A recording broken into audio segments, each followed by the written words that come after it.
अजय जी, आपका काफी बड़ा एक्सपीरियंस है एग्रीकल्चर इंडस्ट्री में। आपने ट्रैक्टर से लेके सभी इम्प्लीमेंट्स में काम किया है। तो आपको अब क्या लग रहा है कि ये जो इंडस्ट्री है, एग्रीकल्चर इंडस्ट्री, ये किस तरफ जा रही है? जसपाल जी, एग्रीकल्चर इंडस्ट्री डेफिनेटली ग्रोइंग है। अगर हम ट्रैक्टर्स को भी देखें तो हम करीब 11 साढ़े 11 लाख ट्रैक्टर एक साल में हिंदुस्तान में बेच रहे हैं, सब कंपनीज मिला के बहुत अच्छी ग्रोथ रजिस्टर कर रहे हैं। और सबको पता है कि अगर ट्रैक्टर बिकेंगे तो एग्रीकल्चर इंप्लीमेंट इंडस्ट्री भी ग्रो करेगी। बिल्कुल। अगर वर्ल्ड वाइड आप देखो तो ट्रैक्टर जितने बिकते हैं उससे कई गुना ज्यादा आपके एग्रीकल्चर इंप्लीमेंट्स बिकते हैं स्वाभाविक तौर पे। पर्टिकुलरली अगर हम लैंड लेजर लेवलर की बात करें तो पिछले कुछ सालों में लैंड लेजर लेवलर का जो ट्रेंड है वो बहुत ही ज्यादा ग्रोइंग है। उसका रीजन ये हो गया कि एक तो हिंदुस्तान में पानी की कमी का बहुत बड़ा प्रॉब्लम है। तो पंजाब जैसा स्टेट जहां पे पहले 10-12 फुट पे, 15 फुट पे, 20 फुट पे पानी था, आज वो 550-600 फुट पे पहुंच आराम से चला गया। तो पानी की जो समस्या है उसके लिए लैंड लेजर लेवलर ही एकमात्र समाधान है। बिल्कुल। दूसरा, लैंड लेजर लेवलर को बहुत सारे किसान भाई एक रोजगार के तौर पे भी लेते हैं। उन्होंने एक अच्छी मशीन ली तो सालों साल उनके लिए कमाई का जरिया भी बनता रहता है। बिल्कुल। अब इसमें दिक्कत क्या आ रही है कि कुछ एक कंपनीज और कुछ एक डीलर भाई लोगों को गुमराह करने का काम कर रहे हैं। गुमराह ऐसे करते हैं कि खुद वो कुछ नहीं बनाते हैं, कोई चाइना से इंपोर्ट कर रहा है, कोई इधर उधर के सिस्टम लेके उस पे लेबल लगा के जुगाड़ चल रहा है, कई तो बकेट भी खुद नहीं बना रहे हैं। फिर वो किसान भाइयों को गुमराह करते हैं। किसान भाई गुमराह हो भी जाते हैं, कई बार प्राइस के चक्कर में, कई और भी बातें होती हैं।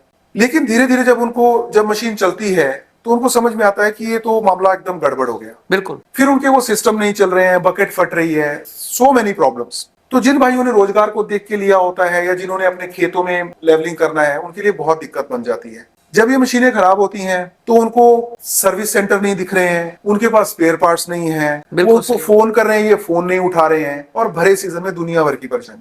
अगर मैं इंडस्ट्री की बात करूं तो आने वाले समय में ये जो जुगाड़ वाली कंपनियां हैं ये मुझे लगता नहीं कि बहुत लंबी चलेंगी। बिल्कुल। उसका रीजन ये है, देखिए आप भी इतना घूमते हैं, आप भी इतने लोगों से मिलते हैं, आप भी फार्मर्स के पास जाते हैं। अब कहीं ना कहीं हमारे किसान भाई जागरूक हो रहे हैं, हमारे डीलर भाई भी जागरूक हो रहे हैं। वो भी एक ऐसी कंपनी से जुड़ना चाह रहे हैं जो उनको एक ड्यूरेबल, एक लंबे चलने वाली मशीन दे। और टीएनडी के साथ जो सबसे बड़ा प्लस है वो ये है कि इनका इलेक्ट्रॉनिक सिस्टम और इनकी बकेट इन हाउस बनती है। बिल्कुल सर।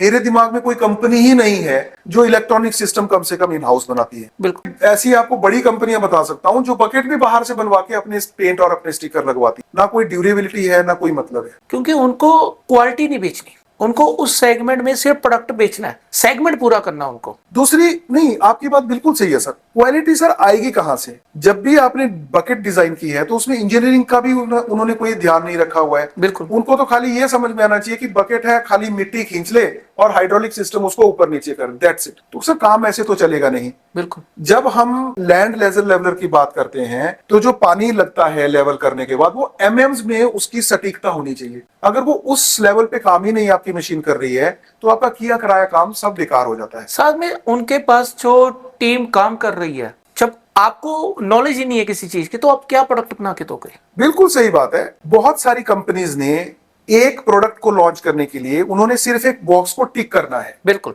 कि ये प्रोडक्ट हमारे पास नहीं है तो हमने इसको करना है, तो चलो जी बकेट कहीं से ले ली, सिस्टम कहीं से ले लिया, अपना स्टिकर लगाया और मशीन बेचना शुरू कर दी। अब जब कंपनी के पास ही उसकी पूरी नो हाउ नहीं है तो वो कस्टमर्स को कैसे एजुकेट करेंगे? बिल्कुल सर, बिल्कुल। अब जब कस्टमर बेचारे परेशान होते हैं तो उनको समय पे सर्विस नहीं मिल रही है, उनके पास स्पेयर पार्ट्स नहीं है, उनके पास सर्विस सेंटर्स अवेलेबल नहीं है, अल्टीमेटली किसान बड़ा परेशान होता है। टीएनडी की अगर हम बात करें तो सबसे बड़ा प्लस यही है कि इन हाउस बकेट की मैन्युफैक्चरिंग है और इलेक्ट्रॉनिक सिस्टम भी इन हाउस ही बनता है। जब मैं इलेक्ट्रॉनिक सिस्टम की बात करता हूं तो हमारे कंट्रोल पैनल्स, हमारे रिसीवर्स और हमारे ट्रांसमीटर्स इन हाउस ही बनते हैं। इसीलिए आने वाले समय में अगर मैं इंडस्ट्री की आपसे बात करूं तो ये जुगाड़ वाली कंपनियां चलने वाली नहीं है। बिल्कुल सर। क्यों? क्योंकि ना तो इनको आगे स्पेयर पार्ट्स मिलेगा। आज कभी किसी कंट्री के साथ प्रॉब्लम हो रही है, कहीं पे वॉर्स सिचुएशंस बनी, समय ऐसा हो चुका है, बहुत दिक्कत है। अब आप भी इतने बाहर जाते हो, आपने भी देखा होता है किसी की बकेट फटी हुई है, किसी का तारों के नीचे हाई टेंशन वायर्स के नीचे नहीं चल रहा है, हाइड्रोलिक्स जैक्स लीक हो रहे हैं, डीसी भी काम नहीं कर रहे हैं, दुनिया भर की प्रॉब्लम्स होती हैं। तो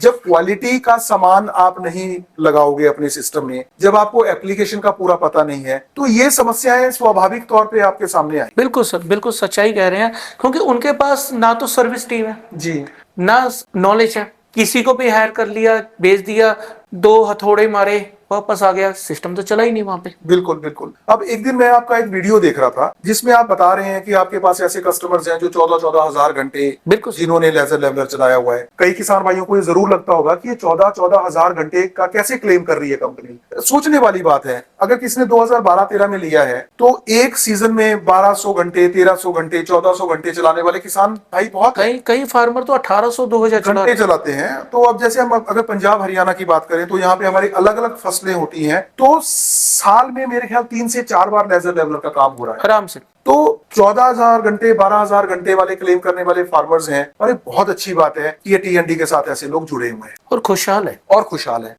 एक और इम्पोर्टेंट बात है सर, मुझे ऐसा लगता है कि जब भी कोई कस्टमर टीएनडी से जुड़ा है या जुड़ना चाहता है, ये सारे के सारे अपने दिमाग में ना क्वालिटी लेके आते हैं। बिल्कुल। जिसको क्वालिटी चाहिए वो डेफिनेटली टीएनडी के साथ टीएनडी के जाएगा। साथ आता है। किसान भाइयों, सस्ते के लालच में या गुमराह होकर कोई सस्ती लेजर ना खरीदो। एक बारी ब्रांडेड टीएनडी का लेजर लैंड डेवलपर लो, क्योंकि इंडिया में टीएनडी ही पहली कंपनी है जो मैन्युफैक्चरिंग कर रही है इन हाउस लुधियाना में, क्योंकि India number 1 leisure land developer सिर्फ टीएनडी है। धन्यवाद। धन्यवाद।